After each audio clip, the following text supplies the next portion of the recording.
Alors, qu'est-ce qu'on peut dire d'autre sur cette courbe d'indifférence? Alors, ce qu'il faut bien comprendre, c'est que cette courbe d'indifférence,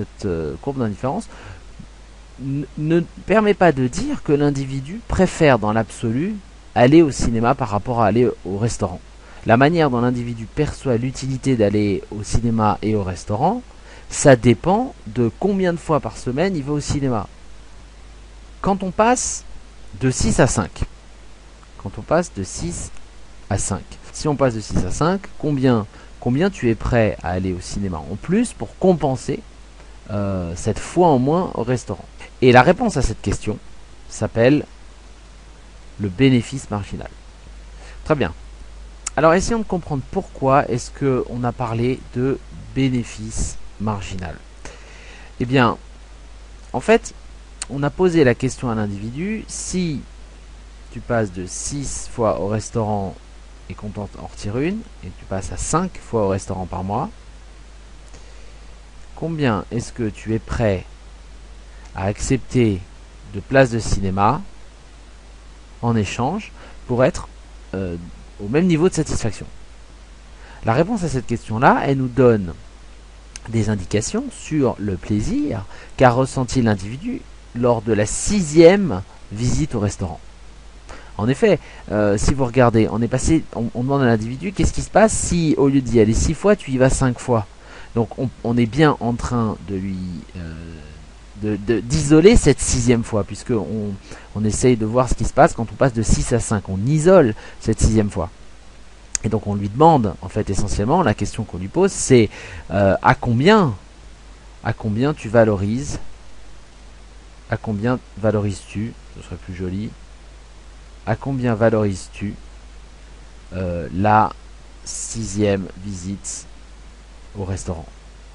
Et l'individu dit, bah moi je valorise cette 6e visite au restaurant à 2 places de cinéma, puisque si vous me retirez cette 6e visite et qu'on passe à 5 visites au restaurant par mois, eh bien je veux en échange avoir 2 places de cinéma en plus, et donc aller au cinéma 5 fois, et c'était donc notre point ici, le point B. Et donc on lui pose la question sur toutes les quantités possibles et imaginables de visites au restaurant et de cinéma, et on a toutes les réponses que cet individu peut nous donner, et ces réponses sont donc le bénéfice marginal, c'est-à-dire ici, quand l'individu y va 6 fois, eh bien le bénéfice marginal de cette 6e fois, c'est le nombre de places de cinéma qu'il est prêt à accepter pour compenser le fait que il n'ira pas 6 fois en fait. Cette 6e fois elle n'existera pas, il n'ira que 5 fois. Et ça c'est donc le bénéfice marginal du restaurant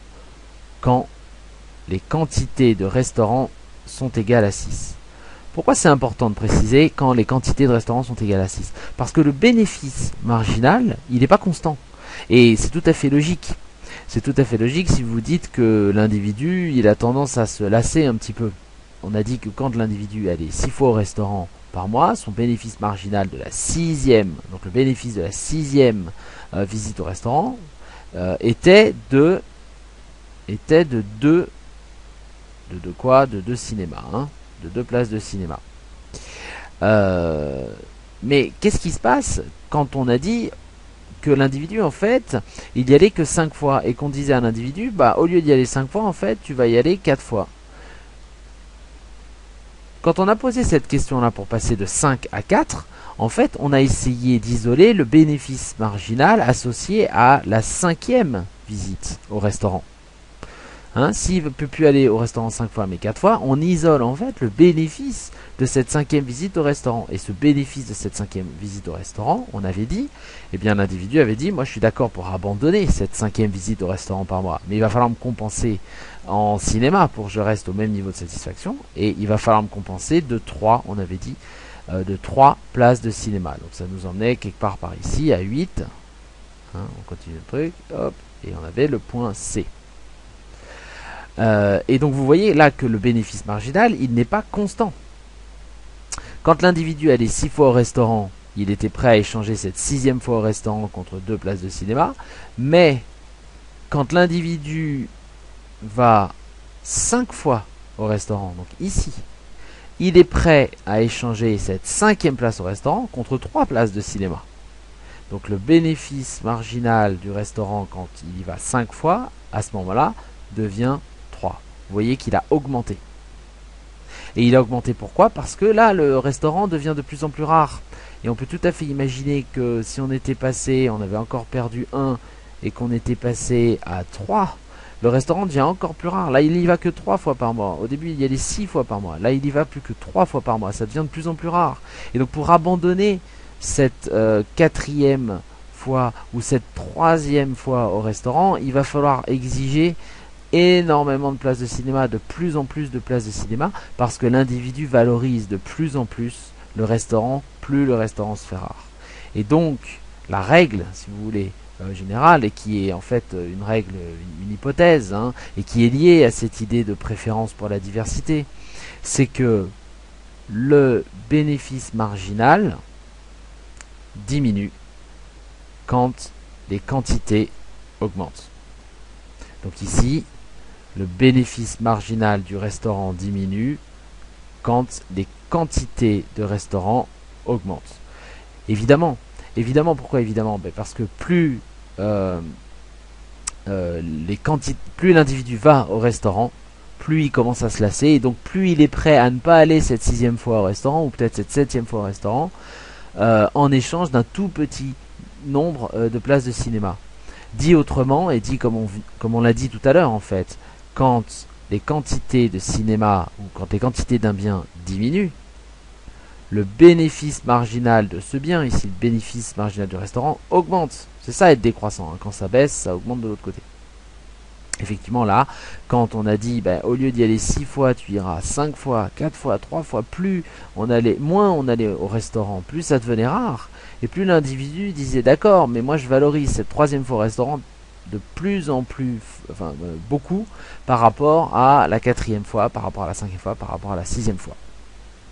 Et donc, le bénéfice marginal, ça c'est la règle, le bénéfice marginal est décroissant. Et ça c'est lié à cette idée de préférence pour la diversité. Alors, quel est le lien entre ce bénéfice marginal décroissant et la courbe d'indifférence? J'ai fait un peu de ménage dans les graphiques. Eh bien, regardez. Tout simplement, le bénéfice marginal décroissant, ça veut dire que plus vous baissez les quantités de restaurants auxquels va l'individu, plus il les valorise, c'est-à-dire plus il échange contre ces quantités de restaurants-là, ces dernières unités de restaurants, la 6e, la 5e, la 4e, la 3e, etc., contre de plus en plus d'unités de cinéma. Je vais continuer. Bon, j'ai continué ça en mauve, mais enfin en magenta, mais on va continuer ça par là, c'est pas beau. Eh bien, tout simplement, là, vous voyez que on descend à chaque fois pour passer de là à là à là. On est descendu de A à B à C, on est descendu d'une unité à chaque fois. Là, on avait 1, là, on avait 1, là, on avait 1. Et vous voyez que là, en fait, pour passer de A à B à C, on a augmenté toujours plus. Donc là, on baisse de 1, là, on augmente toujours plus. C'est donc bien décroissant et convexe. Le bénéfice marginal, regardez, là, hop, là on avait plus 2. Et puis ensuite, là on a eu plus 3. Donc on a baissé de 1, on a eu plus 2 dans un sens. Après on a rebaissé de 1, on a eu plus 3 dans l'autre sens. C'est bien ça qui nous explique que cette courbe d'indifférence là, celle-ci, hein, elle est bien décroissante et convexe. Et c'est en fait la forme traditionnelle des courbes d'indifférence, décroissante convexe. Effectivement, c'est pas toujours le cas. Vous aurez des exercices, vous aurez des cas particuliers avec des courbes d'indifférence qui peuvent être à angle droit, de droite à angle droit.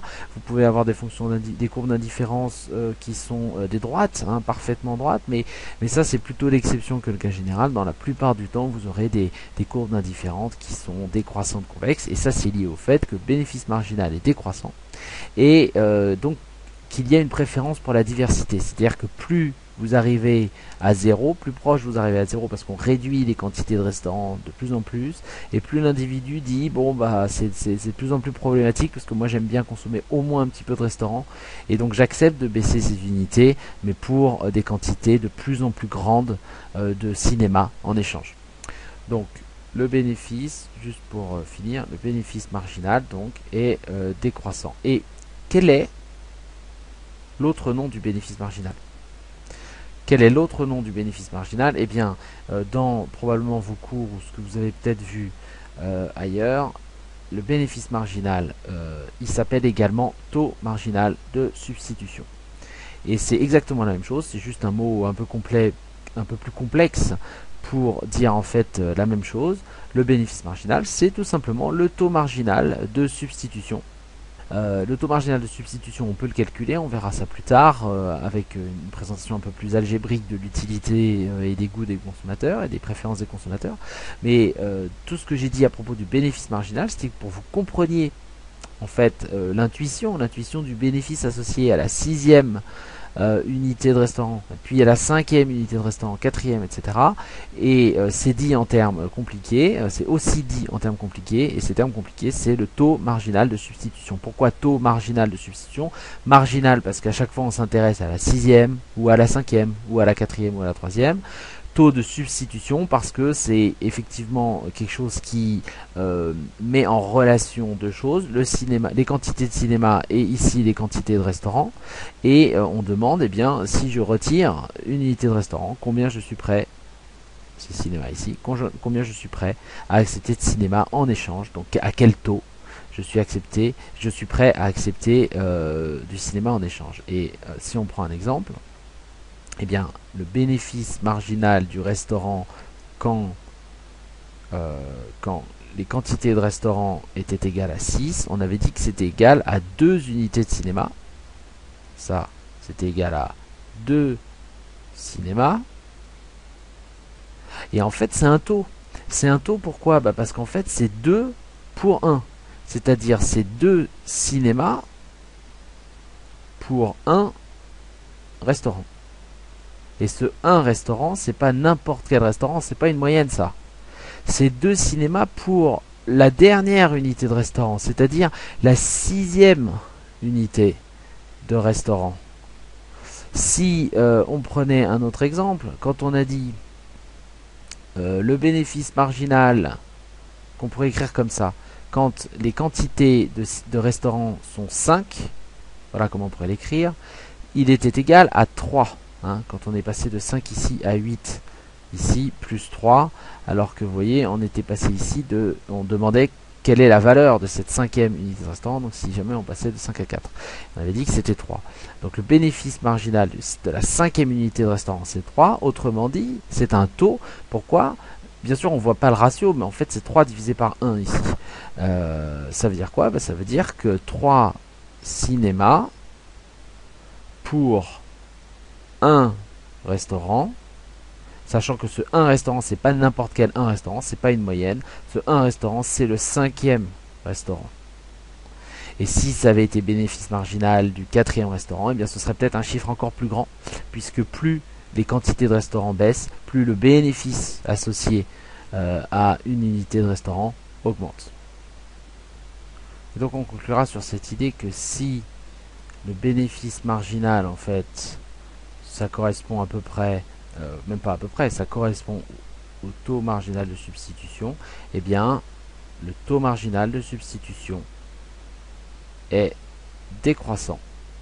Voilà, si vous voulez faire le lien avec des termes un peu plus techniques, eh bien, le taux marginal de substitution est décroissant, et on verra dans les vidéos où on fera un peu plus d'algèbre sur l'utilité du consommateur, eh bien, on essaiera de comprendre, de calculer et de montrer peut-être algébriquement pourquoi et comment il est décroissant.